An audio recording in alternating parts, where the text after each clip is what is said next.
Alors, bonjour, je ne sais pas si on nous voit et on nous entend. Est-ce que vous pouvez me faire un petit signe pour savoir que tout va bien et on commence? On commence. Non, je vois pas encore que les gens sont connectés. On attend quelques instants.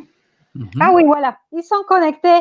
Bonjour, bonjour à tous pour cette deuxième partie de notre soirée. On était tout à l'heure avec Joël Charles et maintenant c'est Jacques Ferber. Bonjour Jacques, un habitué du sommet de la conscience. En fait, rien ne peut se passer sans que Jacques soit là parce que voilà, c'est comme ça.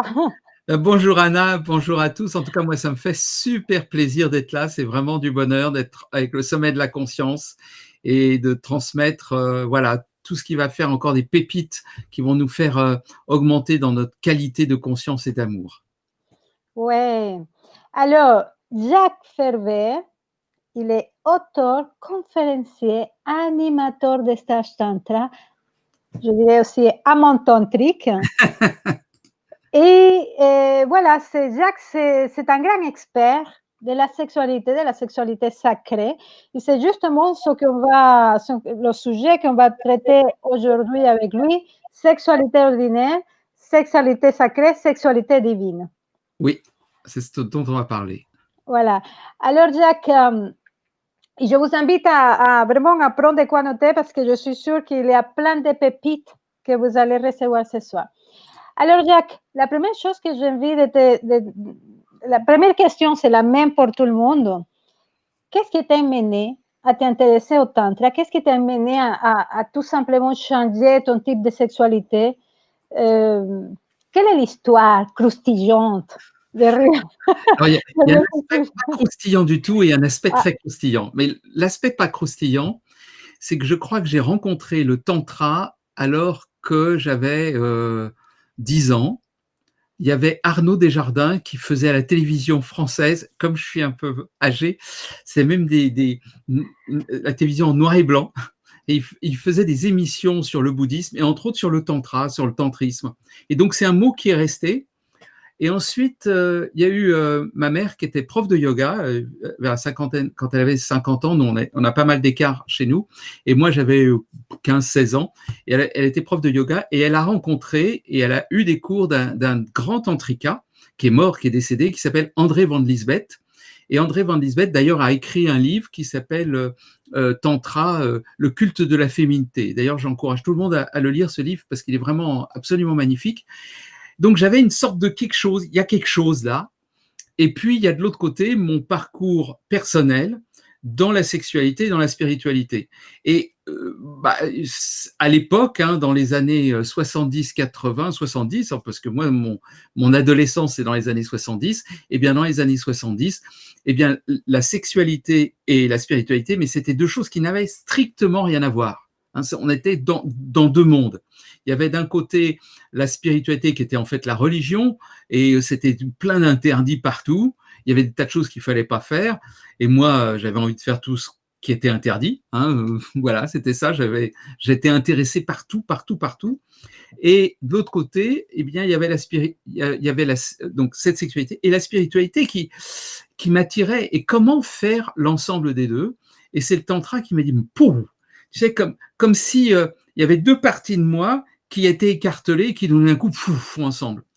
Tu sais, dans les dessins animés, enfin les bandes dessinées, je me souviens entre autres de Tintin, mais ça a été repris dans plein de dessins animés, tu as sur chacune épaule, tu as un démon d'un côté et puis un ange de l'autre, puis tu as la voix du démon, la voix de l'ange.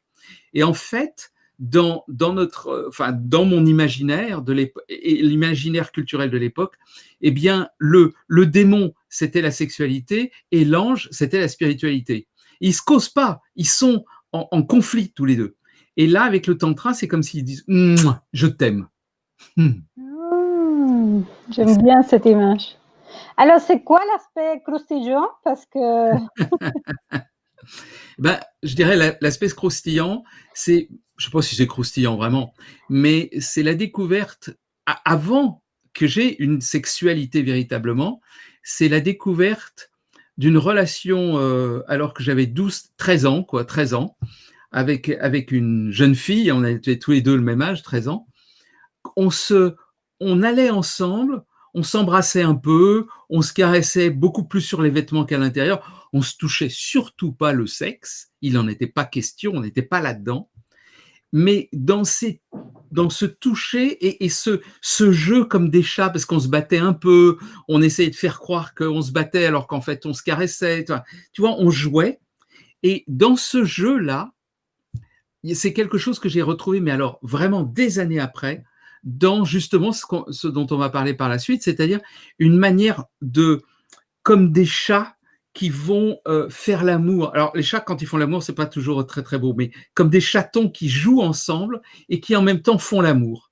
Et que faire l'amour, c'est une manière de danser la vie. C'est une manière d'être en connexion l'un avec l'autre pour entrer dans des espaces dont quand on sort de là, on se dit, ou quand on sort pas d'ailleurs, quand on est là-dedans, on se dit, waouh, c'est ça faire l'amour. Waouh.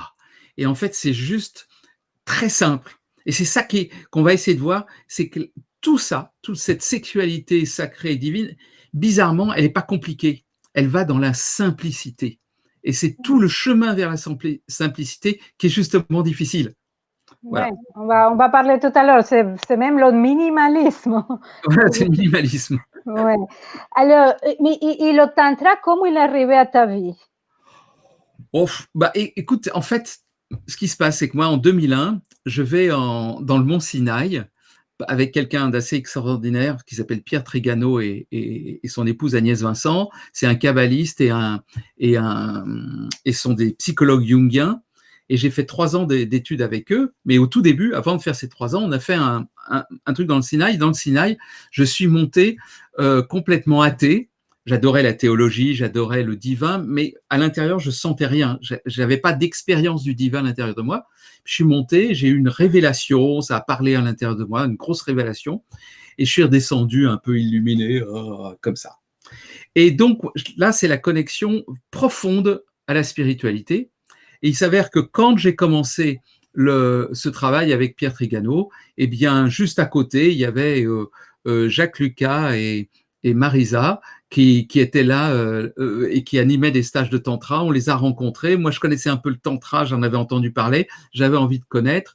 Mon épouse aussi. Donc, on a commencé tous les deux, on a commencé à faire du tantra comme ça, de manière très, très simple. Et après, après, j'ai fait un sacré chemin à l'intérieur. Mais c'est tout d'un coup, j'étais chez moi.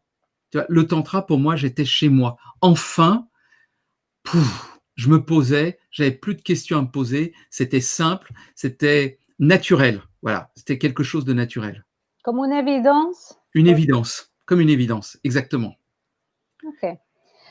Alors, ta conférence de ce soir parle de sexualité ordinaire, sexualité sacrée, sexualité divine. Quelle est déjà la différence entre la sexualité ordinaire et ces autres sexualités? Alors, la sexualité ordinaire, elle est basée sur une pulsion qui est un désir. Et toute notre sexualité ordinaire est basée sur j'ai du désir, je vais à la rencontre de l'autre avec ce désir. On va supposer que les deux ont du désir en même temps, hein, parce qu'il y a plein de problèmes quand ils n'ont pas, et ça arrive souvent, mais on va supposer. Ils ont du désir ensemble, et le cheminement, c'est qu'il y a une sorte de feu intérieur qui va brûler et qui va être dans une sorte d'élan. Eh bien, on va à la satisfaction de ce désir. Et à la fin, on se dit, waouh, c'était bon. Voilà, c'est ça la sexualité. Et quand Master et Johnson l'ont étudié, bien, ils ont dit, il y a des préliminaires, il y a la montée du désir avec ses préliminaires, il y a ensuite le coït avec la pénétration, et puis ensuite l'orgasme, et puis ensuite ça redescend. Quand il y a l'orgasme. Hein? Quand il y a l'orgasme. Et en plus, quand il y a l'orgasme, et en plus qu'on sait bien que ça, quand je dis, en plus, c'est une manière très masculine de voir les choses. On voit bien que c'est le schéma masculin standard. Tu mets un homme normal qui a jamais rencontré autre chose, c'est son schéma, c'est une pulsion d'espèce. Et les préliminaires, même s'il est vraiment dans la pulsion d'espèce, ils sont parfois très raccourcis. Donc, il y a une pulsion. on s'est reproduit parce que cette pulsion est là, pulsion de pénétration, en tout cas chez l'homme, pulsion de pénétration pour arriver à faire quelque chose.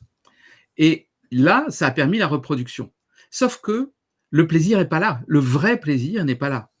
Et on le voit maintenant, enfin, il y a eu beaucoup, là c'est toute la sexologie, la sexothérapie, la différence de rythme entre l'homme et la femme, c'est énorme, c'est presque 60 fois différent. Tout ce qui est au travers des muqueuses, c'est par exemple un homme a une érection pendant 15 secondes et une femme, pour avoir l'arrivée du sang au niveau de toutes les muqueuses vaginales, eh bien ça va être plutôt de l'ordre de 10 à 15 minutes. Donc on est dans un rapport de 60 fois plus lent. Et c'est physiologique ça. Là, je te parle de la biologie, je te parle de la physiologie. Tiens, je ne savais pas ça, figure-toi. Ouais, j'ai appris ça aussi. C'est donc des choses qui sont déjà câblées, si tu veux, dans notre ADN, dans notre corps. On n'y peut rien, on est comme ça. Nos hormones nous font aller à des vitesses différentes.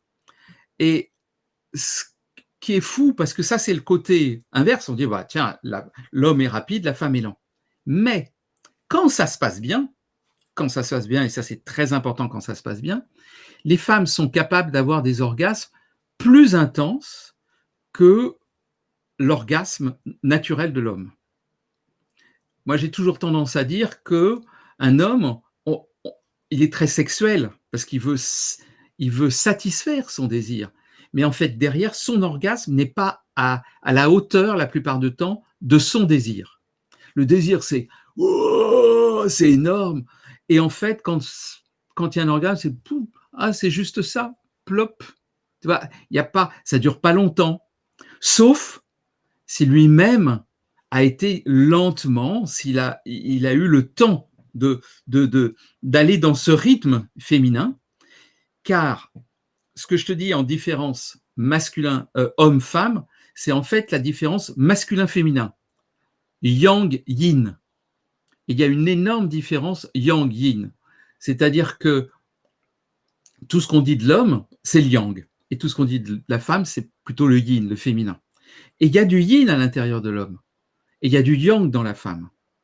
Et le cheminement n'est pas tout à fait le même pour l'un et pour l'autre. Et pour l'homme, qui a du yang, je suppose de l'homme moyen, qui a du yang, qui a du désir, qui a envie, eh bien, si il laisse faire uniquement ce yang, il ne pourra pas lui-même vivre quelque chose de puissant et de complet à l'intérieur de lui. Il ne va pas être nourri de cette sexualité, il va juste se décharger. Car le yang décharge. Tu vois, le masculin, pouf, il envoie son sperme et donc il décharge son énergie, il envoie son énergie. Et le féminin, au contraire, il accueille. Ça vient à l'intérieur d'elle ou ça vient à l'intérieur de soi. Et même pour le féminin de l'homme, ça vient à l'intérieur de lui. Et donc, quand il passe dans d'autres sexualités qu'on va voir, à ce moment-là, son impression, c'est qu'il est nourri et comme une femme, il devient comblé. Alors que ce n'est pas du tout un terme masculin à la base. Intéressant. Ouais. Ok. Alors, ça, c'est la différence entre la sexualité ordinaire et la sexualité sacrée. Oui, alors la différence entre la sexualité ordinaire et la sexualité sacrée, c'est que, alors il y a plusieurs différences, mais la sexualité sacrée, elle va aller vers l'union du masculin et du féminin. Donc, on va mettre ensemble le masculin et le féminin. Et le masculin et le féminin, c'est représenté par... Ils sont là. Ma belle statue, ils sont représentés par Shiva et Shakti. Et Shiva et Shakti, c'est une statue qui est très lourde. Voilà, ils sont là, ils sont l'un sur l'autre et ils font l'amour. Et ça représente deux parties de soi-même. Et on va dire, pour l'instant, on va dire que c'est le masculin et le féminin. C'est un peu plus complexe que ça, si on va dans les textes et tout ça, mais dans un premier temps, on va dire que c'est le masculin et le féminin. Et ce masculin et le féminin, le but du jeu, si j'ose dire, de la sexualité sacrée, c'est d'unir le masculin et le féminin entre l'homme et la femme et à l'intérieur de chacun, c'est-à-dire le masculin et le féminin de l'homme, le masculin et le féminin de la femme. Il va y avoir une union à l'intérieur et une union à l'extérieur. Ok, donc la sexualité sacrée, ça se fait d'abord chez chaque partenaire. Ça se fait chez chaque partenaire. On peut pratiquer la sexualité sacrée tout seul, chez soi. On peut s'honorer soi-même. On ne dit pas se masturber, parce que se masturber, il y a un côté fantasme ou rêverie érotique, on est dans la tête, alors je parle comme un homme, hein, on est en train de se caresser, ou pour une femme c'est presque pareil, mais en fait on n'est pas dans son corps, on n'est pas intégré dans son corps, on est dans ses fantasmes, on est dans sa tête. Et le corps n'est juste que la place de l'excitation. Et donc, ce qu'on fait dans la sexualité sacrée, c'est de se ramener à son corps. Et on va d'abord s'honorer soi-même, donc être dans un rapport sensuel avec soi-même. Et ça peut se faire, hein, c'est une pratique, vraiment une pratique importante pour les hommes comme pour les femmes. C'est d'aimer son corps, d'aller se toucher, d'aller se caresser, d'aller se rencontrer, avant même d'aller rencontrer l'autre. Être juste capable. On peut le faire par exemple sous la douche, hein, c'est facile, sous la douche on se lave, mais on se fait comme ça. Là, non, on se caresse, on s'aime, tu vois. Et en fait, ouais, tu vois déjà mes gestes, on sait bien que la sexualité sacrée, ça va être très lent, hein, mais déjà mes gestes vont être lents et ça va être des gestes d'amour et d'amour que je me donne à moi-même. C'est pas un amour que je donne à l'autre, puisque là c'est de moi à moi. Mais il y a déjà du masculin et du féminin. Il y en a un qui touche, si j'ose dire. Il y a une main qui est yang et une main qui est yin. Il y a une main qui touche et l'autre qui reçoit. Et puis ensuite, elles dansent entre elles. Et puis tout mon corps va pouvoir. Et à un moment donné, je vais me toucher mon sexe, mais je vais danser avec mon sexe. Je vais le toucher de la même manière que je touchais mes mains. Donc je ne me masturbe pas. Ce n'est pas du même ordre. Je me fais l'amour à moi-même. Et j'unis mes deux parties. Donc, si j'entends bien, la sexualité, une différence par rapport à ce que tu dis, la sexualité ordinaire, elle est dans les génitaux, et la sexualité sacrée, elle est partout dans le corps. Exactement. La sexualité ordinaire, elle est centrée sur le sexe, et parce qu'elle est très yang. Elle est dominée par le yang. On va dire qu'elle est dominée par le masculin, tu vois. Elle est dominée par cette tendance masculine. Alors que le yin, le féminin, est beaucoup plus au courant de tout ça, parce que le yin, le féminin, il a besoin de tout le corps. On dit, c'est pas tout à fait juste, mais c'est comme si les femmes avaient plus de capteurs de sensibilité sur chacune des centimètres carrés de la peau, et qu'elles sentaient plus chacune des caresses que l'homme. Et en fait, c'est normal, c'est vrai aussi chez l'homme, donc c'est pas l'homme et la femme, mais c'est quand on est à l'écoute de ces sensations, tout se passe comme si tout d'un coup on avait plus de sensations. Je te donne un exemple. Tu mets un bandeau sur les yeux, et maintenant quelqu'un te touche doucement. Eh bien, tu vas sentir que tout est intense. Tout est intense parce qu'il y a juste la sensation sur la peau. Donc à ce moment-là, chaque centimètre de peau, chaque cellule, elle va recevoir de l'intensité. Donc là, on entre dans une autre forme de sexualité qui est intense, féminin, réceptive, sensuelle. Très important, elle est sensuelle. Alors que la sexualité masculine, yang, plus ordinaire, elle est sexuelle. Et donc, on va aller faire quelque chose de plus féminin, de plus yin, homme-femme, hein, non pas pour devenir féminin, mais pour ensuite unir la puissance. Mais comme le féminin intérieur de soi aussi est plus lent que le masculin, il y en a un qui va attendre.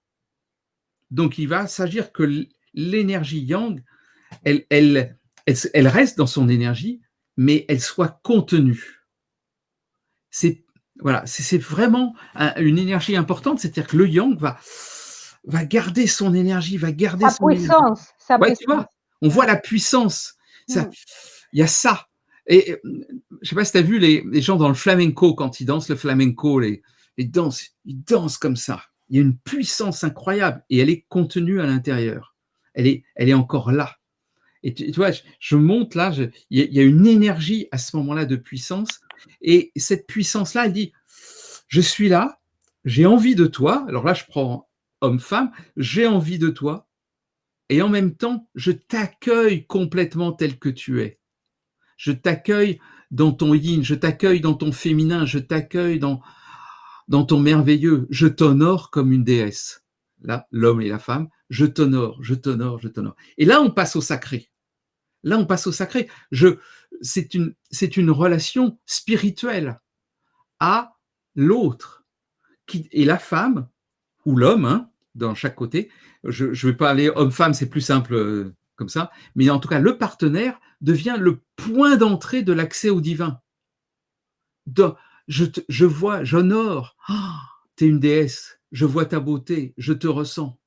Et là, une connexion se fait entre nous, c'est une connexion du cœur, une connexion par les yeux, par le regard, un toucher lent et subtil, et on commence une danse. Et on commence cette danse des corps, subtile, légère, qui tourne l'un avec l'autre, et qui va permettre au féminin de monter dans sa chaleur, de monter dans son énergie, de monter dans sa puissance, alors que l'homme est déjà là. Donc il va la faire monter, mais il l'accueille, il l'accueille. Il y a du féminin dans le masculin et il y a du masculin dans le féminin, car au fur et à mesure, le féminin va monter en puissance, l'énergie va venir, et ensuite l'énergie va ouvrir quelque chose. Quand tout se passe bien, va pouvoir ouvrir à des formes de la femme sauvage, comme a décrit Joël, c'est-à-dire de cette énergie qui va tout emmener, et où elle va devenir sauvage, panthère, et elle devient un peu tout, à la fois grande prêtresse,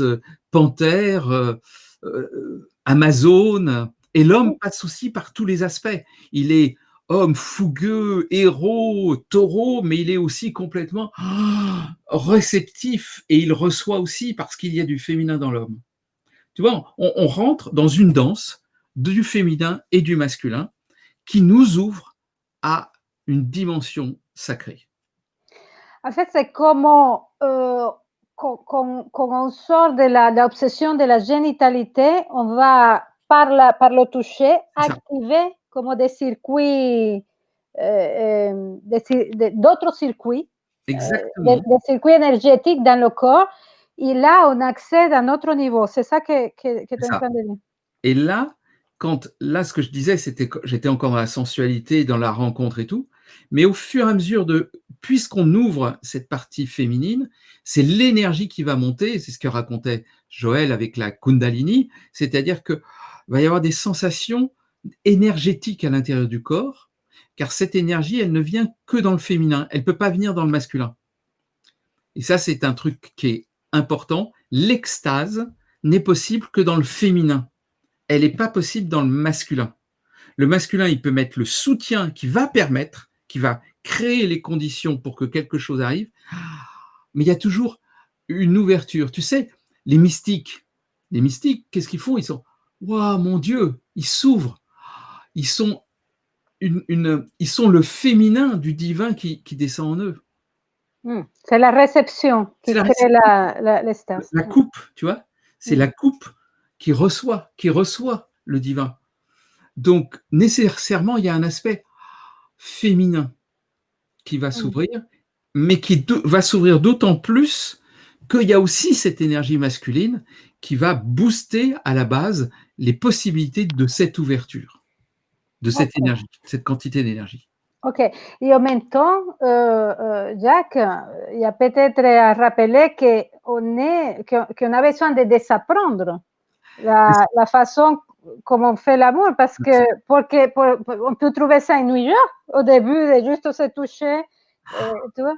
Mais c'est le grand travail, le grand chemin, et le travail qui se passe dans les stages de tantra. Une grosse partie du chemin des stages de tantra, c'est d'apprendre à désapprendre, c'est de sortir des blocages, de sortir des interdits, des tabous, des limitations que l'on se donne. Il y a la culpabilité, la honte associée à la sexualité, toutes les images négatives, l'image de la prostituée chez la femme, les hommes qui ont peur aussi de leur propre puissance. Enfin, il y a tout ça. Les femmes qui disent mon corps est moche, les hommes qui disent moi j'y arriverai jamais, je serai jamais à la hauteur, ou je vais pas avoir d'érection, ou bien je vais éjaculer trop vite. C'est tout ça qu'il faut nettoyer pour arriver dans la pureté. Et la pureté, ce n'est pas ce qu'on imaginait. Moi, quand j'entendais parler de pureté avec la religion catholique ou enfin chrétienne, etc. La pureté, c'est au contraire l'innocence de l'enfant, la simplicité. C'est enlever toutes les scories, tout ce qu'on a rajouté, tous les aspects, j'allais dire un peu culturels, en tout cas de cette culture-là, tous les interdits, toutes les hontes, toutes les culpabilités, pour arriver juste avec, dans la simplicité de ce qu'on va dire de la lumière intérieure. Alors, ok, donc, tu es en train de nous apprendre à faire l'amour. Ok, on se touche, il y a cette énergie qui arrive. Et qu'est-ce qu'on fait avec le sexe? Parce que dans tout ça, tu n'as pas parlé de génitaux. Qu'est-ce qu'on fait? Parce que le sexe, il va avoir, je vais en parler de deux manières différentes. La première des choses, c'est que c'est rien. C'est-à-dire, au lieu de fixer et de focaliser dessus, premier temps, on ne s'en occupe pas. Et moi, je dis souvent, en stage, je propose de toute façon d'aller rencontrer, même dans les couples, d'aller rencontrer la sexualité sans pénétration. Essayez de ne pas avoir de pénétration pendant 2 jours, quoi. Voilà, vous n'allez pas en mourir, quoi. Essayez de voir ce qui se passe. Essayez d'aller rencontrer une énergie différente. Et je dirais, sans non plus passer dans des fellations ou des masturbations, des trucs comme ça, mais aller dans quelque chose qui est beaucoup plus sensuel, aller dans la sensualité. Et à ce moment-là, vous allez voir que votre sexe, les organes génitaux ne sont pas essentiels. L'énergie vient de là, mais ils ne sont pas essentiels. Et dans un deuxième temps, ou en même temps, enfin, au contraire, les organes génitaux sont sacralisés. C'est-à-dire qu'on salue, on s'agenouille devant la yoni, on s'agenouille devant le sexe de la femme. C'est vraiment un rituel très classique en sexualité sacrée, qui est de s'agenouiller devant la femme, de reconnaître la beauté, de demander pardon aussi à tout ce qui s'est passé avant, tout ce qui a été fait dans le monde, toutes les violences qui ont été faites envers la femme, envers le sexe féminin. Donc voilà, vraiment d'entrer dans un espace comme une prière. La sexualité devient une prière, en tout cas une manière d'honorer, mais sans non plus perdre sa puissance. Je parle pour de l'homme, il ne va pas « Oh bah oui, ma tutu, oh bah je veux mettre... » Non, c'est pas ça, tu comprends? C'est pas devenir un petit garçon, c'est rester un homme, rester dans sa puissance, garder sa puissance, mais tout simplement garder sa puissance et de saluer. Donc, c'est quelque part garder l'érotisme de l'acte aussi. Alors, c'est pour ça que j'ai envie d'aborder la partie sacrée. Au début, vaut mieux enlever tout ce qu'on appelle l'érotisme, les jouets, les sextoys, tous ces... Non, mais quand je parle d'érotisme, c'est d'accord. Il y a une énergie sexuelle. Ah, l'énergie de l'éros, oui. Ouais. Ah bah oui, c'est l'énergie de l'éros, bien sûr, bien sûr. Oui, il y a toute cette énergie d'éros qui est là. Il y a en même temps du désir. Un truc qui est assez fascinant, au bout d'un moment, quand on pratique ce genre de choses, je vais expliquer. L'évolution pour l'homme et la femme est un peu différente. Pour la femme, le grand chemin, c'est la guérison. Guérison de la sexualité, guérison de tous les obstacles, de tout ce qui a été mis sur la femme, de toutes les injonctions qui ont été mises sur la femme. Tu dois te comporter comme ça, t'es pas ceci, t'es une salope, t'es une pute, t'es pas assez bien, c'est sale, tu devrais donner du plaisir à l'homme, t'es là pour... Tout ça, faut nettoyer. Et tu vois, je le fais comme ça. Mais en fait, il faut nettoyer et y mettre du sacré, y mettre de la reconnaissance. Et donc, l'homme, dans un premier temps, il aide la femme à vraiment, vraiment nettoyer pour que la femme puisse aller connecter son énergie au fond d'elle-même, au fond de sa yoni, au fond de son ventre, son utérus sacré. C'est un temple sacré à cet endroit-là, vraiment. C'est même le saint des saints, la yoni de la femme. C'est une spiritualité incarnée, le tantra. C'est une spiritualité, mais ce qui est sacré, avant tout, c'est pas des choses à l'extérieur, c'est le corps, c'est l'autre, et c'est moi-même. Et sans devenir dans l'ego, c'est pas devenir dans l'ego, c'est juste reconnaître qu'on est des éléments du divin sur terre et que on s'aide mutuellement à aller contacter notre essence divine à l'intérieur. Et donc, dans un premier temps, ça va être l'homme qui va pouvoir aider la femme dans son cheminement. Donc, c'est vraiment ça. Et ensuite, c'est là qu'il y a un miracle qui arrive. Et ça, c'est un miracle qui arrive, qui est absolument incroyable. C'est qu'une femme, quand elle est arrivée en bas, quand elle a bien nettoyé, elle contacte pratiquement naturellement cette femme, cette déesse initiatrice, femme sauvage. Elle va passer de l'un à l'autre, on ne sait pas très bien comment, quoi ou qu'est-ce. En tout cas, pour un homme, c'est juste, qu'est-ce qui lui arrive, c'est juste merveilleux. Ou ça fait peur pour certains, mais c'est juste merveilleux. Et son énergie va entrer l'homme et va l'emmener vivre des choses absolument incroyables qu'il n'imaginait même pas dans ses fantasmes. C'est-à-dire que nos fantasmes sont pauvres par rapport à ce qu'on va vivre. Ça, c'est incroyable, c'est un truc que j'ai découvert. Moi, j'ai des fantasmes. Comme je t'ai dit, quand j'étais jeune, j'avais plein de trucs, j'étais à la sexualité. Oui. Nos fantasmes sont pauvres. Et à ce moment-là, bizarrement, enfin pas bizarrement, à ce moment-là, quelque chose va se passer chez l'homme, il va connecter son cœur et son sexe. Parce que le cœur et le sexe de l'homme, c'est un peu séparé. Il y a un peu maman d'un côté, et la maman et la putain, comme on dit, et puis la femme désirable de l'autre côté, et c'est un peu séparé. Le sexe d'un côté, leur cœur de l'autre. Les deux vont se réaligner. C'est un travail qui va se faire automatiquement. Alors automatiquement, il y a des respirations, il y a des pratiques, hein. Il y a quand même d'autres choses, il y a des pratiques respiratoires, énergétiques qui vont faire ça. Mais c'est beaucoup dans cette sexualité avec sa partenaire qui l'a aidé à guérir, et en même temps, il reçoit de l'autre côté, et se reçoit, c'est waouh. Et son féminin et son masculin se connectent, et son sexe aussi va devenir de plus en plus sensible à la relation, au cœur, on va dire. Et le sexe d'un amant tantrique, d'un homme tantrique, et j'ai vraiment, j'en parle avec les hommes qui ont fait ce bout de chemin, on a tous ce mécanisme, c'est que tout d'un coup, notre sexe ne réagit plus autant à la stimulation sexuelle, un peu, mais beaucoup moins qu'avant, et par contre, il réagit énormément à ce qui se passe dans la relation et à l'état intérieur de la femme. Et quand la femme est avancée, elle l'ouvre à l'intérieur. C'est un truc très bizarre, ça fait c'est énergétique. C'est énergétique, c'est à l'intérieur. Ça se voit pas, hein, mais à l'intérieur, ça fait pouf. Et l'homme, ça fait pouf. C'est impressionnant. C'est-à-dire que notre érection masculine va devenir un lien, une sorte de réaction à un aspect énergétique de la femme, indépendamment de la partie excitatoire. Il n'y a pas d'excitation. On se prend dans les bras, on se touche le bout des mains, on se regarde dans les yeux. Il n'y a pas d'excitation.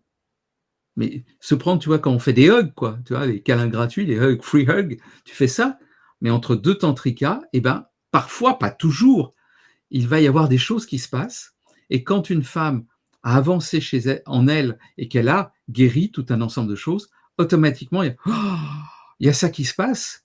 C'est pas sexuel, mais ça, c'est cette énergie sexuelle qui va venir à l'intérieur et qui fait et qui monte et qui et qui rentre dans toutes les parties du corps. On a l'impression après qu'on a le corps, tu sais, qui est énergétique, il est comme s'il avait 2-3 cm autour, c'est le corps éthérique là, qui est tout chargé de cette énergie-là, dans cette puissance-là et dans cette connexion. Et là, on entre vraiment dans cette dimension sacrée, mais voire divine. Là, on est presque à la liaison avec la sexualité divine. Tu vas nous parler tout à l'heure de la ok. Waouh, ça donne envie, hein. Alors, je crois qu'on a suffisamment parlé de la sexualité sacrée, on peut parler de la sexualité divine? Alors, moi, juste dire un petit quelque chose pour faire la transition. D'abord, 2 choses. Un, c'est que les couples amoureux, très amoureux, et qui ont un élan amoureux, souvent contactent ce que je viens de dire. Et ils ne savent pas pourquoi, ils ne savent pas comment. C'est de manière inconsciente. À ce moment-là, il y a tellement de connexions, tellement d'amour-désir. C'est-à-dire que le cœur est très ouvert chez l'homme, et chez la femme, le cœur et le sexe aussi sont très ouverts. Donc le cœur et le sexe, tout ça. Donc pendant un certain temps, ce qu'on appelle la lune de miel, il y a parfois cet élan-là, et on comprend pas, et c'est merveilleux, et tout est beau, et tout est magique. Et puis, quand cette énergie-là tombe, et malheureusement elle tombe pour tout le monde pratiquement, eh bien on se dit, bah, c'est bizarre, ça marchait avant, pourquoi? Et on ne comprend pas, et on cherche des trucs. Et ce qui est assez amusant, ce qui est intéressant, c'est que cette sexualité sacrée va nous permettre de reconnecter des choses que l'on connaissait lorsqu'on était amoureux, mais là de manière consciente, et je dirais de manière plus systématique. C'est-à-dire que on ne peut pas dire que chaque fois qu'on va se rencontrer de manière sacrée, c'est-à-dire en mettant un espace sacré, en mettant les conditions pour qu'il y ait de la sexualité sacrée, ça ne veut pas dire que chaque fois ça va bien se passer, cette danse, mais beaucoup plus systématiquement, presque, j'allais dire une fois sur deux, en tout cas souvent, très souvent. Alors que ce qui se passe avec quand on est amoureux, eh bien c'est perdu. Et ce qui est dommage, c'est qu'à ce moment-là, eh bien, souvent, l'homme ou la femme se dit, je veux le retrouver, je vais le retrouver avec quelqu'un d'autre, parce qu'au début, ça repart, puis ça va retomber. Et c'est dommage, parce que, en fait, s'il y avait vraiment de l'amour et du désir, montrer les deux, hein. S'il n'y avait pas, il n'y avait pas. Mais s'il y en a vraiment de l'amour et du désir et que c'est retombé, continuez. Parce que là, il y a un mode d'emploi, il y a quelque chose qui va permettre de recréer les conditions pour que quelque chose puisse se passer de nouveau. Et nous, c'est ce qu'on voit dans les stages couples, par exemple. C'est juste, mais prodigieux. Les couples, ils ressortent comme ça avec des grands yeux, quoi. C'est facile, si tu veux. C'est évident. Et les femmes dans les stages mixtes, elles sont, wow, les mecs, ils sont tellement merveilleux, ils sont doux, ils sont présents, ils sont connectés, parce qu'ils sont dans cet alignement-là. Et les mecs, ils disent, wow, les femmes, elles sont, c'est merveilleux, quoi. Donc, tout le monde y gagne. Tu vois, il y a un truc, il n'y a pas de contre-indication, a priori, enfin. Voilà. Ce que tu es en train de dire, c'est que l'amour sacré, ouais. Et ça relance la sexualité, ça peut relancer la sexualité d'un couple, ça lui fait gagner un désir, un plein de choses. Oui, parce que on n'est plus assujetti au désir excitatoire. Si tu veux, dans la sexualité telle qu'on l'imagine, j'imagine un couple qui a quelques années déjà ensemble. Et souvent, ils disent, putain, il n'y a plus de désir. Et même, il y a des gens qui vont consulter, des hommes qui vont consulter, des femmes qui vont consulter en disant j'aime plus j'ai plus de désir pour mon homme. L'homme qui dit j'ai plus de désir pour ma femme. Pourtant, il y a 3 ans, c'était vachement bien. Et l'homme, il se plaint parce que la femme, elle dit elle est plus sexuelle, tu vois. Mais en fait, il crée pas les conditions pour que cette chaleur intérieure revienne. Et oui, il y a une possibilité de retrouver ce désir, mais c'est pas un désir excitatoire. C'est pas parce qu'on va mieux s'exciter. C'est pas parce qu'on va regarder des films porno, ou érotiques, c'est pas parce qu'on va faire du SM. On peut le faire aussi, hein, j'ai rien contre, hein, donc on soit bien d'accord. Mais dans la sexualité sacrée, on va voir que sans faire ça, on trouve quelque chose, parce qu'au travers de cette sensualité dans lequel il y a cette connexion à l'autre et au divin, eh bien, il y a un désir prodigieux qui revient, qui renaît, parce qu'il n'y a pas de performance. Le truc important, c'est qu'il n'y a pas de performance. J'ai dit la pénétration n'était pas fondamentale. Donc, ça veut dire, si un homme n'a pas d'érection ou s'il souffre d'éjaculation précoce, s'en fout. Il n'y a pas de performance. Si une femme souffre de problèmes, de vaginite, de machin, de problèmes sexuels, s'en fiche, puisqu'il n'y a pas de performance. Une femme qui a des problèmes sexuels peut pratiquer, et un homme qui a des problèmes sexuels peut pratiquer la sexualité sacrée, s'ils ont traversé leur peur, hein, bien entendu, leurs difficultés. Moi, je me souviens quand j'étais jeune et que j'avais quelques problèmes d'érection, eh bien, quand c'était la première fois que je rencontrais une femme, moi j'étais un petit peu comme ça. Est-ce que ça va le faire et tout? Et j'étais stressé. Et donc, j'avais des pannes d'érection, surtout la première fois. Bon. Et avec la sexualité sacrée, tu n'as plus ça parce que tu t'en fous. Tu t'en fiches. Ça n'a plus d'importance. C'est pas là que ça se passe. Ça se passe dans un jeu des corps, des cœurs, des âmes et de l'énergie. Et s'il y a la génitalité, waouh, super. Mais c'est un cadeau en plus. C'est pas la base. Tu vois, pouf, on a inversé ce qui est la base. La base, c'est la connexion. Dans la sexualité sacrée, c'est la connexion, la présence, la relation à l'autre, la lenteur, parce que c'est ça qui permet la présence et la connexion, la sensualité, la douceur, pour aller rencontrer le féminin de l'homme et de la femme. Et quand le féminin est reconnu de l'homme et de la femme, à ce moment-là, il s'ouvre, il s'étend, et à ce moment-là arrive une autre forme de désir qui n'est pas un désir excitatoire et qui n'est pas un désir fondé sur les organes génitaux. Et en même temps, ensuite, on intègre les organes génitaux, bien entendu. Et bien entendu qu'on peut pratiquer la sexualité sacrée avec les organes génitaux. Attends, après, on va me dire, ouais, j'aille. Ouais. Mais non, pas du tout, pas du tout. Pas du tout. Et au contraire, mais ils font partie de l'histoire. Il peut y avoir pénétration. C'est en pénétration, la fin de l'accueil, etc. Mais oui. Voilà, je te laisse parler. Ouais, et moi j'avais eu un sentiment avant de reconnaître le tantra, et je l'ai rencontré chez d'autres hommes. On n'en a pas souvent parlé dans des cercles d'hommes. C'est parce qu'il y a une obligation chez les hommes comme chez les femmes. Les femmes doivent se comporter de telle et telle manière, mais on ne se rend pas compte à quel point aussi les hommes doivent se comporter. Il y a une pression sur l'homme. Hein. Il y a une pression sur la femme, il y a une pression sur l'homme. Et chez les hommes, c'est de dire, ouais, il faut assurer, tout ça. Et ils sont là dans cette difficulté à rencontrer la femme, à devoir assurer. Donc, ils ont peur. Donc, ils y vont. Ils ont peur. Tu vois, il y a quelque chose de cet ordre-là qui ne permet pas de rencontrer l'autre, qui ne permet pas de rencontrer. Et qui, tout d'un coup, quand il n'y a plus d'enjeu, il n'y a pas d'enjeu, ça se pose. Et quand il n'y a plus d'enjeu, à ce moment-là, la danse est possible. Et je parle vraiment de danse parce que c'est, tu vois, par exemple, les danseurs de tango, de salsa, ils font l'amour en dansant. Quand tu vois deux bons danseurs de salsa, deux bons danseurs de tango, et moi je danse un peu le tango, donc je connais un peu, on fait l'amour. Et en fait, mais on n'a pas fait l'amour non plus. C'est pas sexuel, c'est pas génital. On se touche pas, on touche pas les organes génitaux. On touche juste là, et on est là.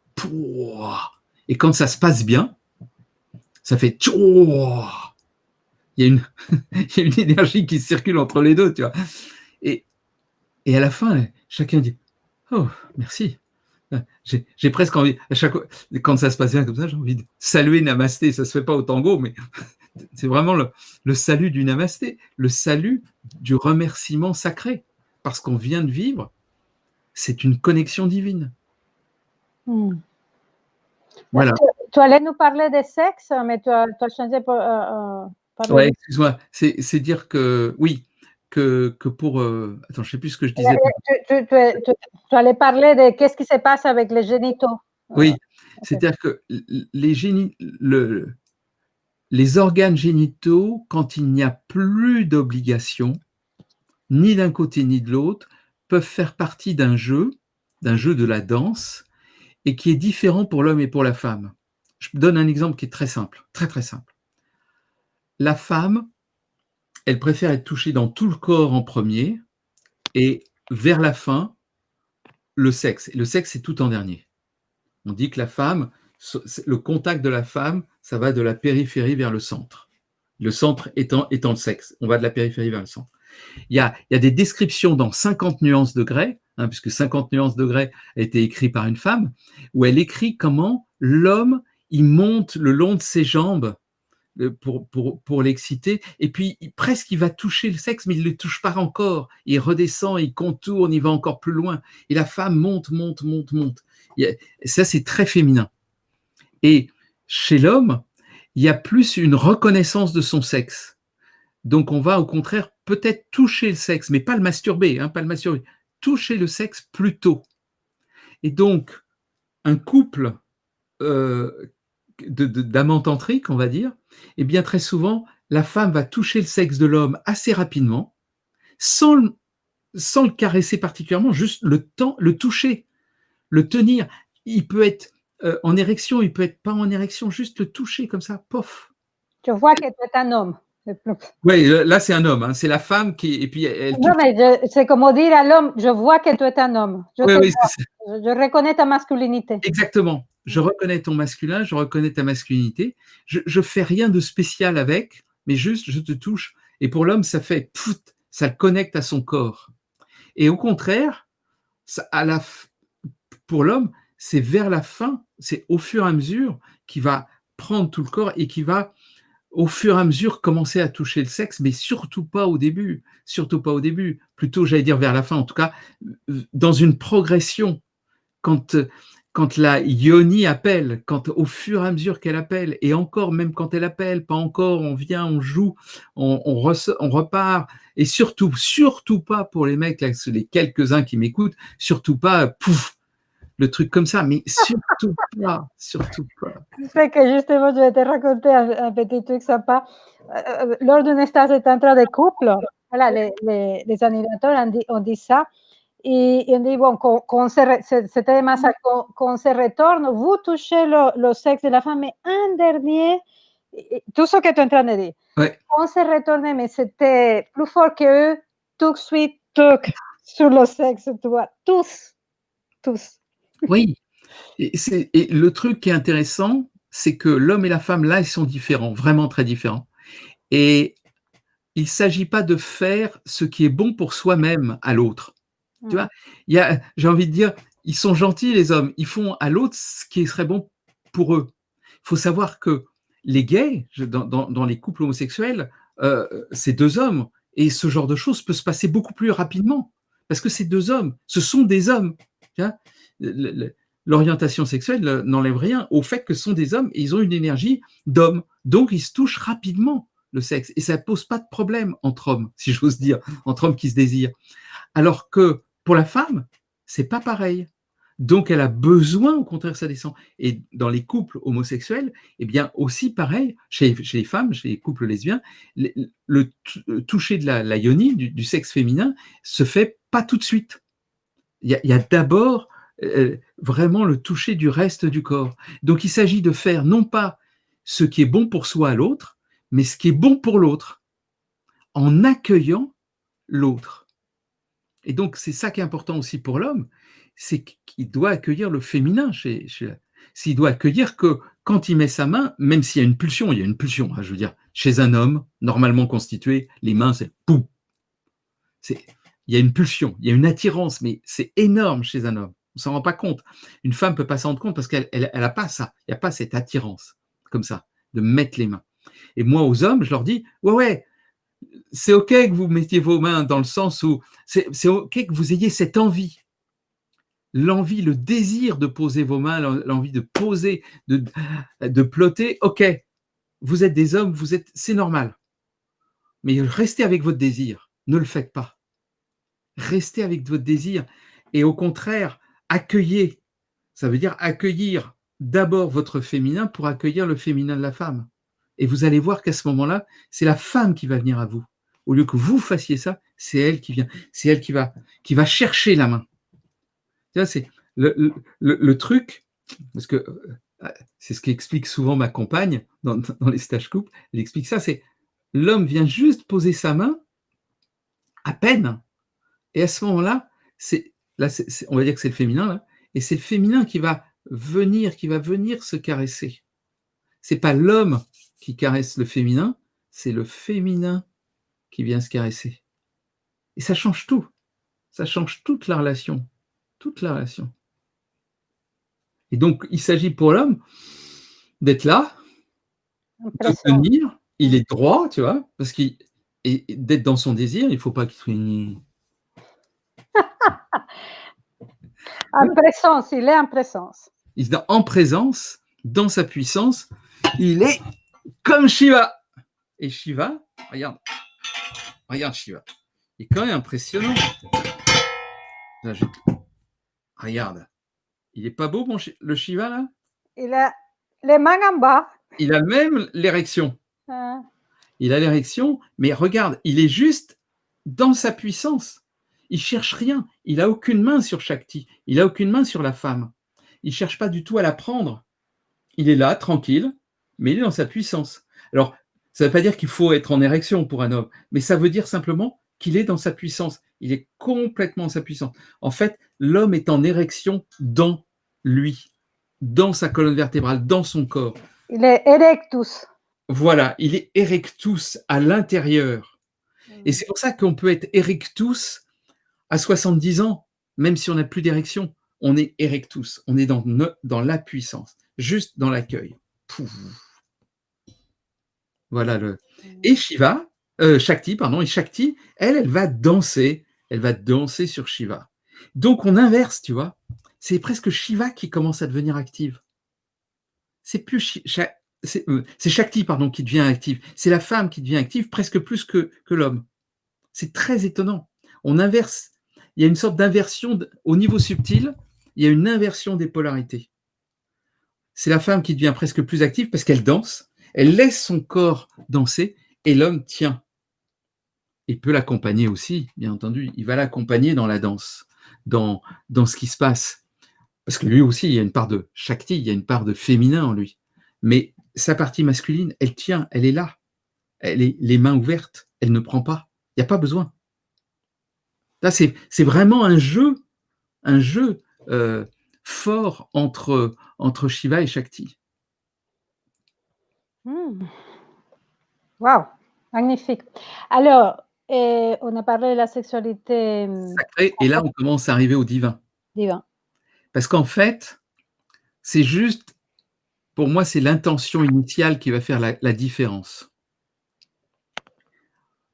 Je prends un couple, je parlais tout à l'heure d'un couple qui se connaît depuis longtemps et qui veut trouver une autre forme de sexualité pour son couple, qui veut se retrouver. Ils vont démarrer par la sexualité sacrée. Et si ça se passe bien, ils vont découvrir les choses que l'on vient de dire. Et ça va faire des choses bizarres. C'est, tiens, mais je m'ouvre à d'autres espaces, je m'ouvre à quelque chose. Il y a des sensations, il y a des orgasmes qui deviennent plus cosmiques, qui sont plus énergétiques, qui sont moins génitaux. Moi, je m'en fous. L'orgasme génital, moi, je m'en contrefiche. C'est fini. Oui, s'il arrive de temps en temps, mais c'est pas ça qui est essentiel. C'est beaucoup plus. C'est un orgasme qui est beaucoup plus. C'est une énergie qui devient de plus en plus puissante, une connexion à l'autre. Il y a des images qui arrivent. On peut avoir l'impression de passer dans d'autres espaces. Des fois, on voit le visage de l'autre qui change, le corps de l'autre qui change. C'est quelqu'un d'autre.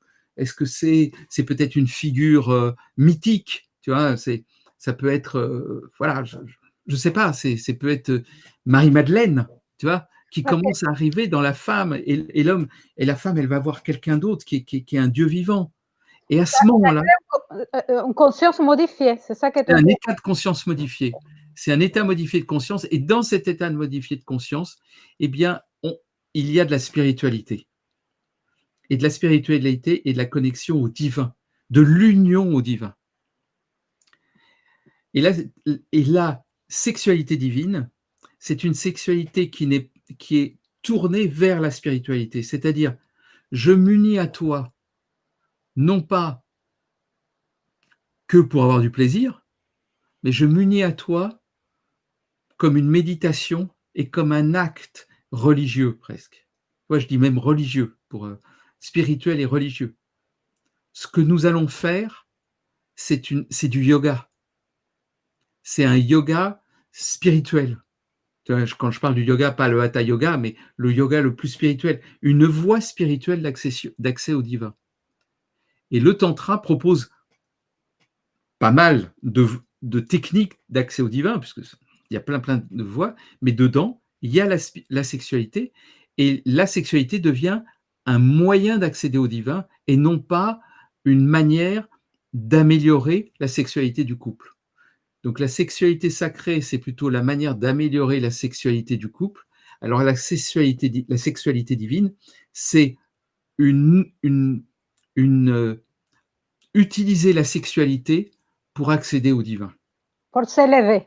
Pour s'élever, pour grandir, pour des fois aller dans d'autres profondeurs aussi, mais pour sortir de notre identité de toi et de moi, pour arriver dans quelque chose qui est une union du l'un, hein, on va vers la non-dualité, à partir de cette dualité.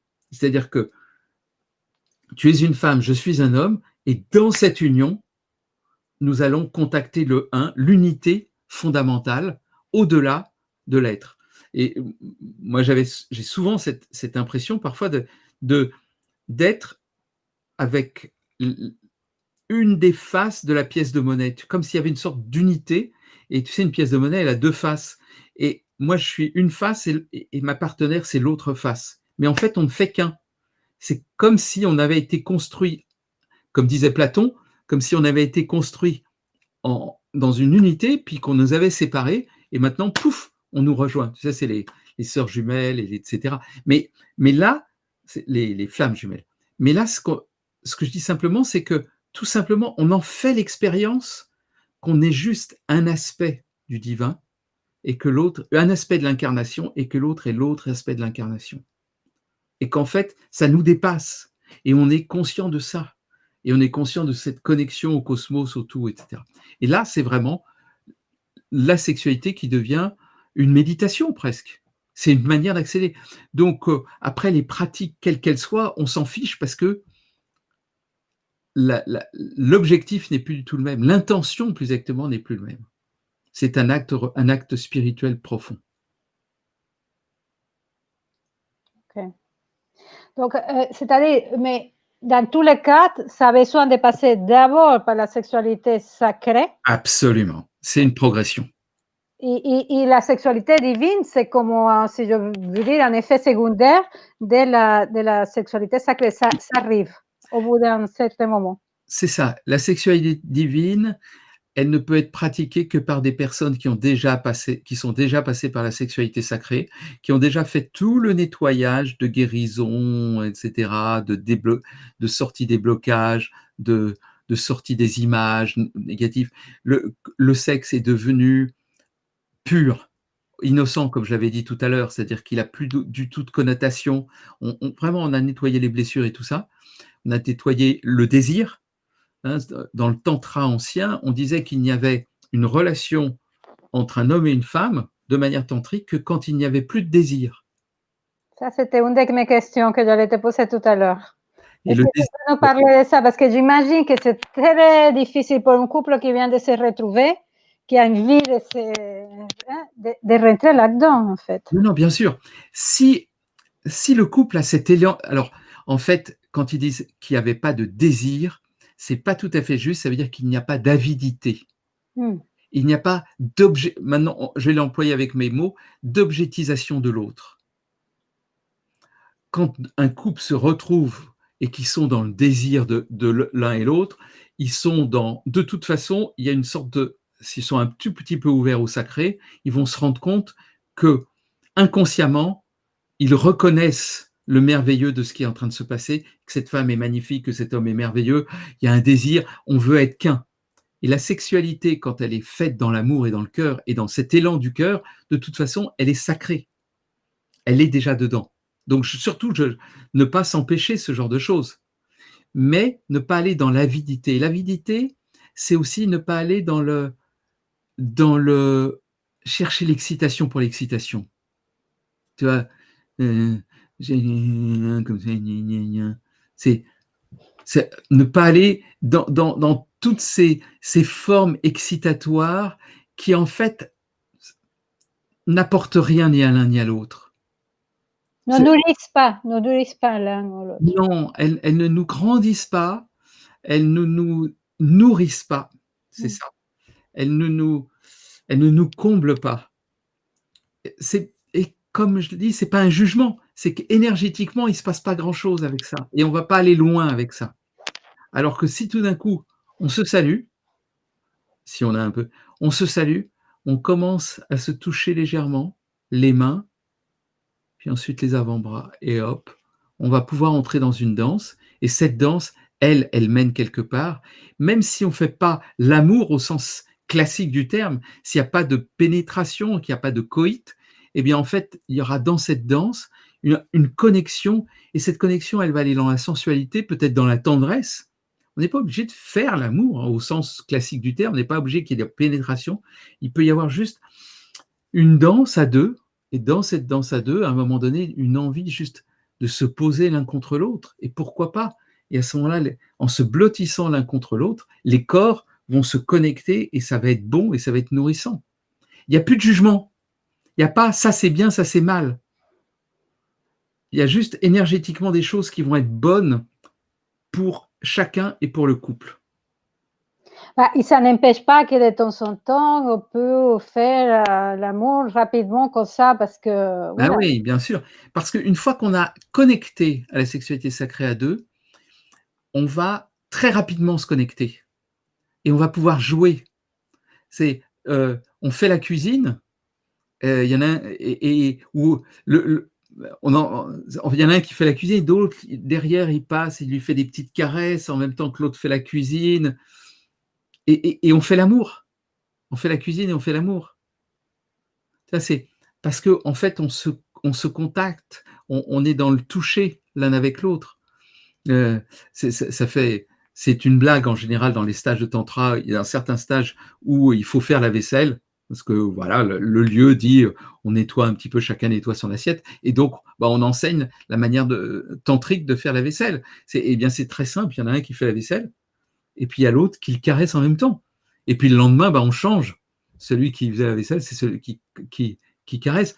Et quand je dis caresser, il masse doucement, il caresse. Et l'autre, il fait sa vaisselle, il voit plus qu'il est en train de faire la vaisselle. Je peux te dire, tu t'en fous. Oui, allez, donnez-moi encore 2-3 assiettes. Oui, oui.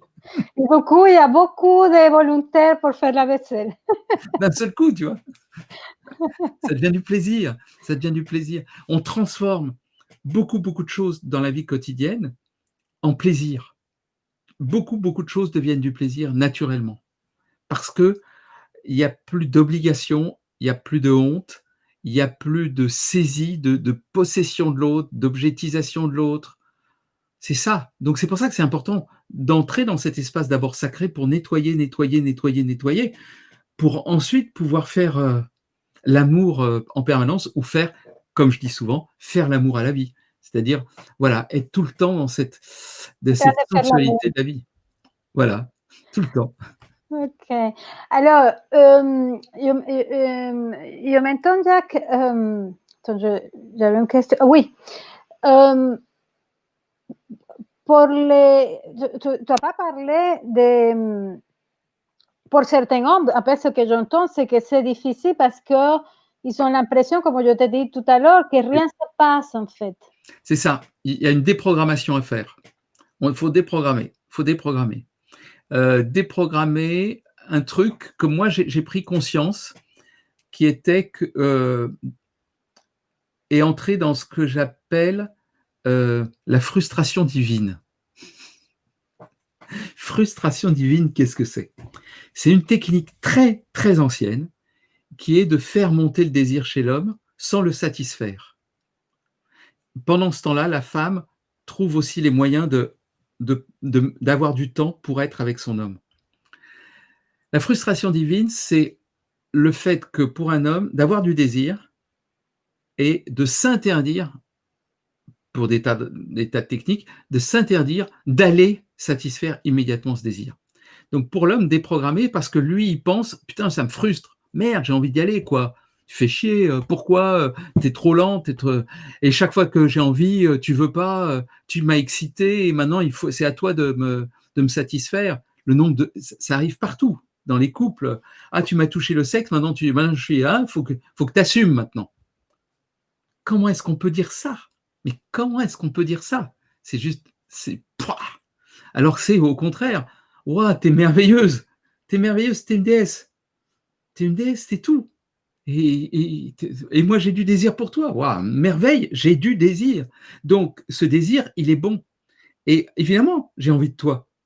Mais ce qui est intéressant, c'est que si on satisfait le plaisir ne sera pas très grand. En gros, la dopamine n'a pas assez monté, tu vois. La dopamine, puisque c'est la dopamine qui va faire monter le désir et le plaisir. Donc, il n'y a pas assez de dopamine. Mais si on satisfait, ça va faire une ploup. Alors que si on laisse le temps, et qu'il y a eh bien, c'est pour ça qu'il faut dire aux hommes, vous allez avoir encore plus de plaisir. Parce qu'en fait, la dopamine va monter. Ça va monter comme ça. Wow. Et à ce moment-là, vous respirez dedans, dans votre désir. Et tout d'un coup, vous vous rendez compte que c'est du plaisir. Parce que le désir est du plaisir. Et ça, c'est pour moi, c'est une réalisation assez personnelle, je dois dire, de découvrir ça dans un moment où j'étais comme ça et que je me faisais de mon malheur. Tu vois, tout d'un coup, je me dis, mais je suis dans le désir, il se passe rien, je voudrais tellement que. Et alors que c'était génial ce que je vivais. Mais je satisfaisais pas. Donc j'étais frustré, j'étais mal. Et d'un seul coup, je me dis, mais tu es en train de faire ton malheur, Jaco, là. Et si maintenant tu te disais, t'écoutais ce qui se passe, parce que c'est quand même génial ce que tu es en train de vivre. Et je me suis rendu compte que c'était effectivement génial et que j'étais dans le plaisir du désir. Et le plaisir du désir, c'est juste... C'est énorme. C'est énorme. Alors, on va commencer dans quelques minutes avec les questions-réponses. Donc, allez-y, posez vos questions. Pendant que les questions arrivent, Jack, Ouais. donc je m'imagine, j'ai déjà fait l'expérience que d'abord l'amour sacré et après l'amour divin, ouais. Ça va créer une autre forme d'intimité chez le couple, ça va approfondir l'intimité et comme créer une espèce de communion. Qu'est-ce que Exactement. On va passer d'éros et l'éros va rester, la philia c'est la tendresse, et il va arriver agapé. Agapé qui va intégrer cet amour de communion. Agapé, c'est la communion, hein, c'est exactement la même chose. C'est une intimité profonde de la reconnaissance totale de l'autre comme étant une lumière divine, et en même temps, pour un homme de reconnaître totalement le féminin de la femme, pour la femme de reconnaître totalement le masculin de l'homme, et en même temps de s'ouvrir mutuellement à la polarité inverse, la femme de pouvoir aller dans son masculin, dans son côté amazone, hein, dans son côté sauvage, dans son côté panthère de femme sauvage, et pour l'homme de pouvoir aller aussi dans son féminin, dans son accueil, dans sa vulnérabilité, et à partir de là de recevoir aussi. Et donc là, c'est aussi une danse des polarités qui s'inscrit dans un couple pour aller vers une profonde intimité et de connexion des âmes. On va dans la connexion des âmes avec ça. Ok. Alors, les questions sont commencées à arriver. Ouais. Pour passer aux questions. Très vrai. Ouais, absolument. Ok. Alors, Sylviane qui dit, est-ce que les tantrikas vivent-ils la même connexion que les âmes dites jumelles ou des choses comme ça?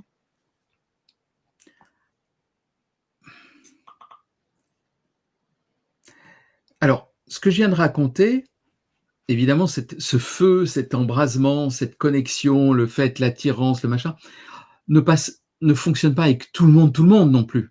Hein, mais disons qu'on peut, avec tous les tantrikas, il se passe quelque chose, en gros.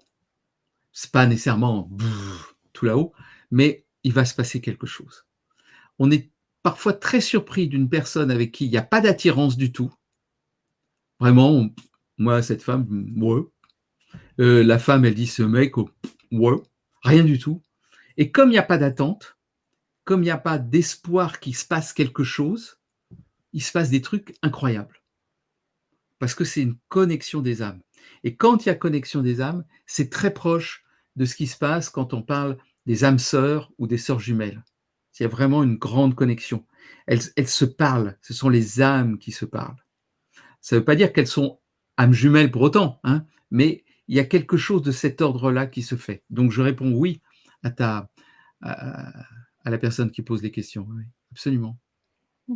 Okay.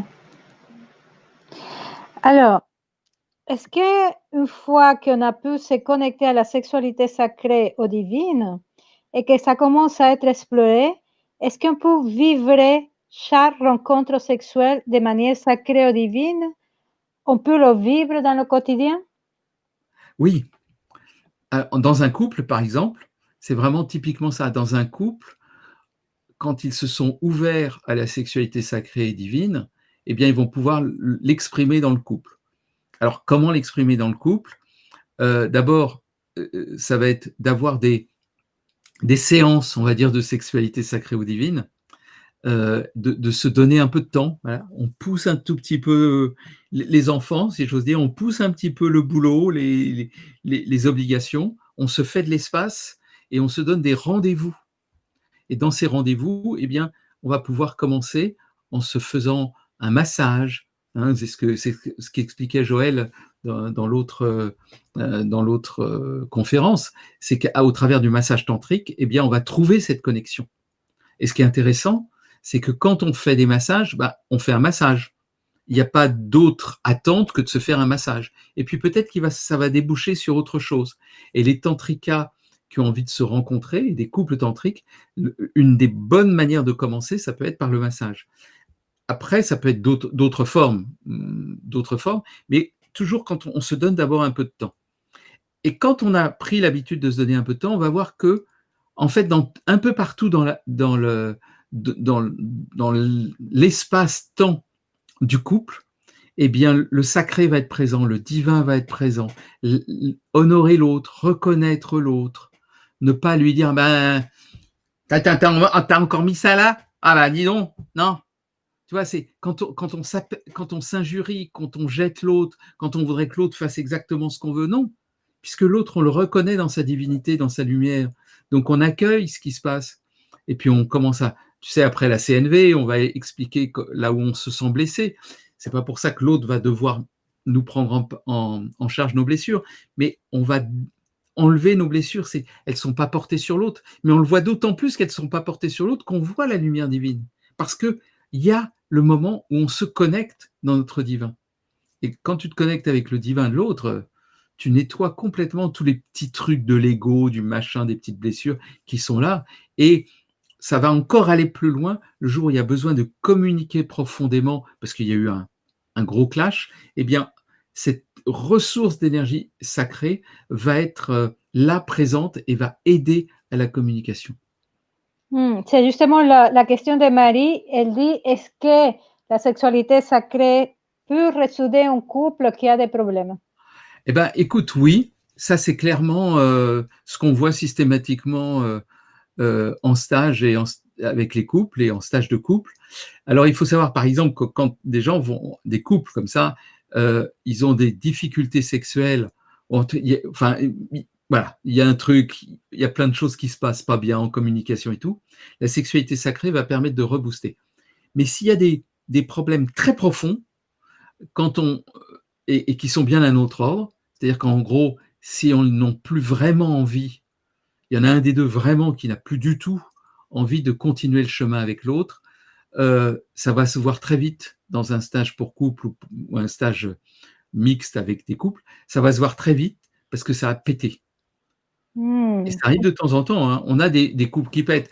On va dire qu'il y a un couple qui pète sur 10 ou 20, mais ça existe, hein. Parce que tout simplement, c'est comme, tu sais, c'est comme les couples qui font un enfant pour se remettre ensemble. Et puis ils se rendent compte que, non, c'est pas comme ça que ça se passe. Vaut mieux faire un stage et se rendre compte qu'on n'est pas en couple plutôt que de faire un enfant, hein, parce que c'est moins grave. On a juste payé un stage, puis au moins c'est clair, on va vite, tu vois. On sait que ça fonctionne pas. Et donc, c'est un très bon test aussi pour un couple de dire, est-ce que ça fonctionne ensemble? Bah, si ça fonctionne bien, ça va se voir tout de suite. Moi, je vois des couples, ils ont 40 ans. Il y en a, ils ont 40 ans de couple. Pouah, ils sortent de là, ils sont boostés. Ils ont envie de continuer, ils ont envie de mettre ça dans leur vie. Après le stage, ils ont pris quelques jours. Ils se sont rencontrés comme dans leur jeunesse, quoi. C'est impressionnant. Moi, je suis, quand j'entends ça, quand je vois ça et que j'entends ça, je me dis, waouh, je sais que je suis aligné et que je suis à ma place, tu vois. D'œuvrer à cette énergie d'amour dans le couple. Oui, oui. Intéressant. Pardon. Il y a un Laure qui demande quel sera l'argument qui permettra à l'homme de tenter l'expérience, sachant que cela va à l'encontre de ses habitudes. Qu'il va y gagner beaucoup, qu'il va reconnaître des orgasmes beaucoup plus puissants, qu'il sera encore plus performant s'il pratique, par exemple, des techniques pour les hommes telles que la rétention d'éjaculation, c'est-à-dire la capacité de maîtriser son éjaculation et donc de maîtriser son énergie sexuelle. Ça fait partie des techniques que l'on apprend dans la sexualité sacrée. Eh bien, s'il apprend ce genre de choses, il va découvrir que l'éjaculation et l'orgasme, c'est pas la même chose. Oui, c'est pas du tout pareil. L'éjaculation et l'orgasme, c'est différent. Donc, il va apprendre à avoir des orgasmes sans éjaculation. Il va apprendre à être multi-orgasmique lui-même. Hein. Et donc, il va apprendre tout ça. Et donc, il va apprendre à avoir des orgasmes cosmiques. Alors qu'il faut lui dire qu'en fait, il connaît que 10% de ses capacités orgasmiques. Et qu'en plus, en faisant tout ça, il sera encore plus performant. Il faut toujours dire à un homme qui sera plus performant, ça peut l'aider. S'il n'a pas envie, si ça l'encontre des habitudes, mais tu seras encore un meilleur amant et tu vas me faire encore plus jouir. Ça, c'est un très bon argument. C'est vrai aussi, hein. C'est vrai aussi ce que je dis. Mais c'est pas pour ça qu'il faut y aller. Mais ça peut être un argument pour quelqu'un qui ne peut pas entendre autre chose. Mais ce que vous allez vivre, c'est au-delà de ces arguments-là. Hein. Entendez bien que c'est bien au-delà de ces arguments-là. Vous allez trouver une connexion d'une qualité qui fait que vous allez entrer dans une joie beaucoup plus permanente dans votre vie. C'est ça qui va se passer. C'est ça l'effet vraiment profond qui s'ensuit. Dans une présence, vous vous sentirez beaucoup plus vivant dans la vie, dans votre corps, dans vous-même, et beaucoup plus dans la joie. Mais si vous dites ça à un mec, il ne l'entendra pas. Donc, vous pouvez utiliser les arguments que je viens de vous donner avant. Ouais, de toute façon, une fois qu'il a goûté vraiment à la sexualité sacrée, il ne va pas avoir envie de revenir. Hein, Ah non. Ouais. Alors, comment se rencontrer au niveau du masculin et du féminin dans un couple homosexuel? Alors, c'est un peu différent pour les couples homosexuels. Il m'a fallu beaucoup d'années pour commencer à comprendre. Pour l'instant, c'est mes débuts. N'étant pas personnellement homosexuel, bon, comme tout être, nous avons toujours il y a une partie bisexuelle chez tout le monde. Hein. Il y a donc, une fois qu'on a enlevé les scories, la culture, on voit bien qu'il y a un petit aspect bisexuel. Mais n'étant pas moi-même homosexuel, bah, j'avais pas l'expérience intérieure. Mais la rencontre homosexuelle et la rencontre hétérosexuelle est fondée sur une différence. C'est dans l'hétérosexuel, c'est l'altérité. Shiva et Shakti, ils sont très différents. Alors que dans les homosexuels, c'est plutôt les jumeaux, c'est la gémelléité. On va se rencontrer dans le fait qu'on est déjà un. Donc, toutes ces différences de polarité sont à l'intérieur de nous. Donc, il y en a toujours un des deux qui est toujours un peu plus yang que l'autre. Hein. Dans tous les couples homosexuels, il y en a toujours un qui est un peu plus yang que l'autre, il y en a toujours un qui est un peu plus yin. C'est normal. Donc, il y en a un qui va venir un peu plus naturellement avec son yang au début, et l'autre qui va venir avec son yin. Mais dans la danse, comme il y a en plus une inversion des polarités, eh ben, celui qui était un peu plus yang va devenir plus yin, celui qui était plus yin va devenir plus yang. Mais ils vont rencontrer le divin dans « tu es un autre moi-même ». Je suis toi, tu es moi. il y a des pratiques tantriques entre hommes, pas homosexuels, hein, pas sexuelles. Il y a des pratiques tantriques entre hommes et il y a des méditations comme ça, il y a des pratiques et on se rend compte quand on se connecte à l'autre homme, c'est énergétiquement extrêmement puissant et c'est une rencontre qui est je suis toi, tu es moi, quoi. On se connaît déjà, on sait déjà qui on est. Alors que la femme et l'homme, c'est je vais à la rencontre du mystère de l'autre. C'est différent et les deux sont juste magiques. Moi, voilà. Donc, l'homosexuel peut aller complètement. Bon, il y a des stages, il y a des stages plutôt pour homo dans lesquels ils vont travailler de cette manière-là, cette structure, voilà, cette structure de la ressemblance, de l'être pareil qui fait un. Voilà. Ok. Merci, Jacques. Alors, on va essayer de ne pas dépasser les 1h30 parce que pour le replay, c'est compliqué. Ouais. Mais il y a beaucoup de questions intéressantes. Hein. Alors, quelqu'un qui demande, est-ce que je peux montrer cette vidéo à mon fils qui a 22 ans et qui parle librement avec respect de sexualité avec sa maman, dit Christelle. Bien sûr. Alléluia. Surtout.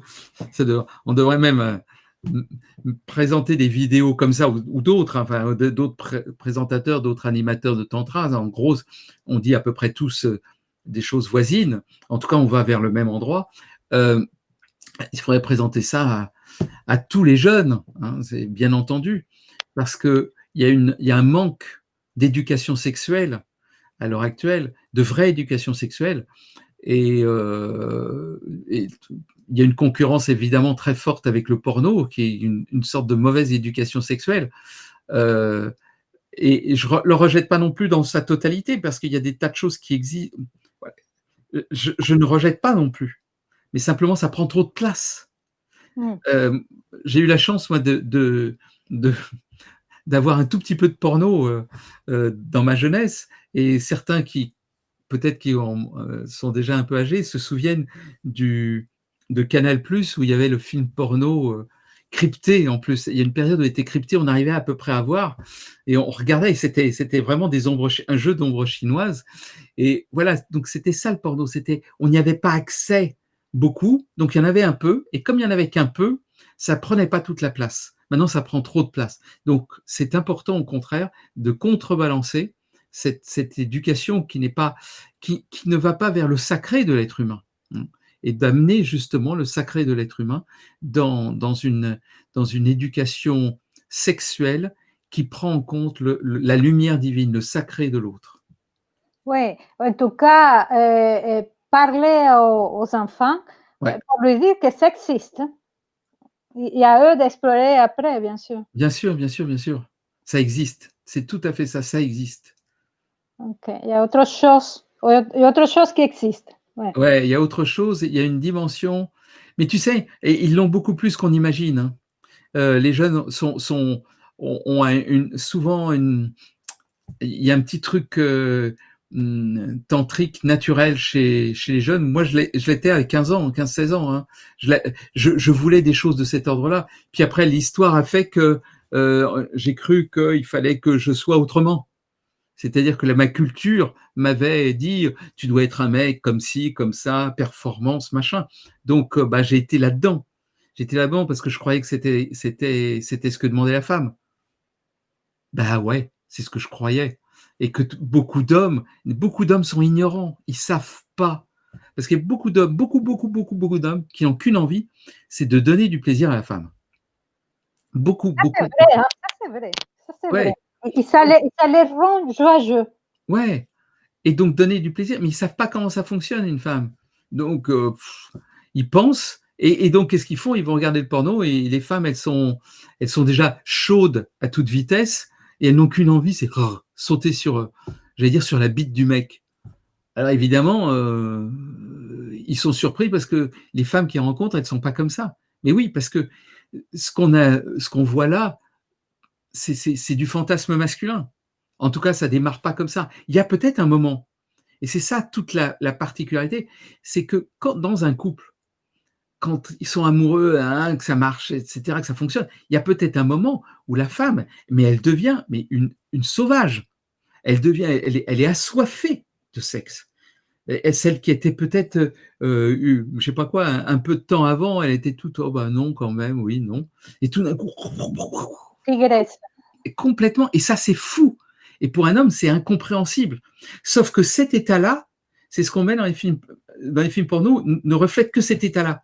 Et les hommes savent pas que on n'arrive pas ça directement à cet état-là. Cet état-là, il peut arriver, mais c'est pas l'état avec lequel ça démarre. L'état avec lequel ça démarre, c'est au contraire une connexion. Et quand il y a la connexion, après, peut-être qu'à un moment donné, vous allez vous dévorer. Pourquoi pas? Et en même temps, comment l'homme porte ça, cette envie de faire plaisir, ça Oui. peut s'éduquer et ça peut devenir quelque chose d'extraordinaire aussi. Et voilà. Par contre, il y a un petit bémol, et toute la difficulté, elle est là, c'est que, les femmes, elles croient que les hommes, ils savent. Or, les hommes, ils savent pas. Et deux, le mec, il croit qu'il doit savoir. Ça veut dire que s'il ne sait pas, son honneur d'homme entre en jeu. Donc ça devrait de toute façon être bien. Et pire, parfois il croit savoir. Oui, en plus il croit savoir. Oui, c'est ça. C'est son honneur d'homme. Donc, mais attends, quand même, moi je sais. Donc en fait, moi ce que je dis aussi, c'est que la femme, je l'ai dit tout à l'heure, elle doit guérir, mais l'homme, il doit apprendre. Il est ignorant à la base. La plupart des hommes sont totalement ignorants de la sexualité. En tout cas, de type de sexualité. Ce type de sexualité, mais même de la sexualité presque de base, si j'ose dire, d'une sexualité en tout cas, qui va vraiment prendre en compte la femme et le féminin. Oui, oui, ça, ils sont complètement ce type de sexualité, oui, comme tu dis. Jacques, le temps est fini. On pourrait passer des heures à parler avec toi parce que c'est un sujet fascinant et méconnu. Méconnu. Je crois que ce soir, tu es en train de faire l'éducation sexuelle de plein de monde. Mais comment tu aimerais finir ce moment magique que nous allons passer ensemble? Tout ça, c'est... Là, on a fait l'amour, tu vois. Mais oui. C'est une autre façon. C'est d'autres façons, bien sûr. Et toi, tout grand. C'est ça. Mais, et ce que j'ai envie de dire, c'est que d'abord, que cette sexualité sacrée, voire divine, elle est accessible par tout le monde. Parce qu'il n'y a pas de performance à avoir derrière. Le chemin, c'est d'aller vers cette innocence que nous avions quand on était enfant. On n'était pas dans la sexualité, mais cette innocence, cet état innocent. Et donc, c'est simplement se déprogrammer. Déprogrammer, ça va être un chemin de lâcher prise, un chemin d'aller à la rencontre de soi. Mais ce chemin, c'est un chemin de plaisir. C'est pas un chemin terrible. Donc, il y aura des obstacles, il y aura à traverser des hontes, des culpabilités, des choses comme ça, des mémoires, des blessures peut-être.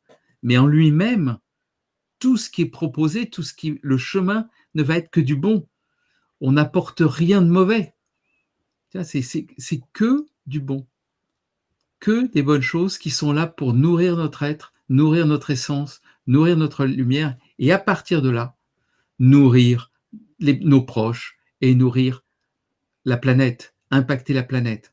C'est un moyen absolument incroyable d'apporter de la lumière et de la conscience dans le monde de manière pratiquement automatique, sans avoir besoin de lutter.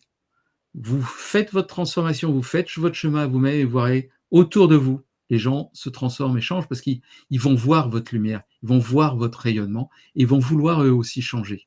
C'est automatique, ça se passe comme ça. Wow. Voilà.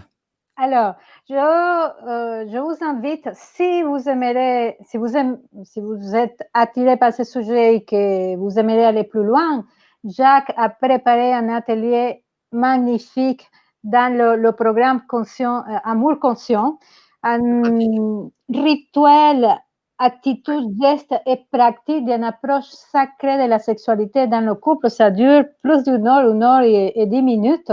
Donc, voilà la pratique concrète de tout ce qu'on a parlé ce soir. Donc, vous le trouvez dans le programme Amour Conscient. Et il y a un petit bouton en bas de cette vidéo pour aller vous procurer ou tout simplement pour avoir plus d'informations sur le programme. Merci Jacques, vraiment. C'était un moment magique, suspendu là dans le temps. Je n'ai pas vu le temps passer, mais bon, il y a une heure, on ne peut pas faire plus loin qu'une heure et demie, le replay, la vidéo pour le replay. Et merci vraiment de tout mon cœur parce que je crois que tu as fait beaucoup de bien ce soir. Parce que tu peux imaginer, pour plein de Français d'ici demain, il va y avoir des milliers de personnes qui vont être initiées à ce type de sexualité. Et si vous voulez aller plus loin, allez-y parce que c'est un chemin extraordinaire. D'ailleurs, on appelle la voie sexuelle la voie directe, la voie directe, on l'appelle aussi la voie rapide aussi. La voie rapide. Ouais. On va direct. Ouais. Voilà. Alors, demain, qu'est-ce qui va se passer demain? On va continuer à parler d'amour sacré. À 18h, on a Yves-Marie Lourdes avec l'alchimie de la félicité et l'extase. On va continuer, on va aller encore plus loin. Super Yves-Marie, vraiment un homme magnifique, fantastique. Je l'adore tout simplement. Hein. Ouais. Et après, il y a Diane Delego qui va nous parler de réconciliation du féminin et du masculin. Oh, c'est un point très, très important de l'amour sacré, peut-être la base. Hein. Ouais. Elle va parler de ça, c'est magnifique. Aussi, Diane, voilà, c'est une grande dame avec beaucoup d'intériorité, beaucoup de choses à transmettre. Ouais. Une prêtresse, voilà, exactement. Bon. Merci, mon cher Jacques. Merci, je te fais des bisous. Et merci à tous. À très bientôt, à demain. Et Jacques,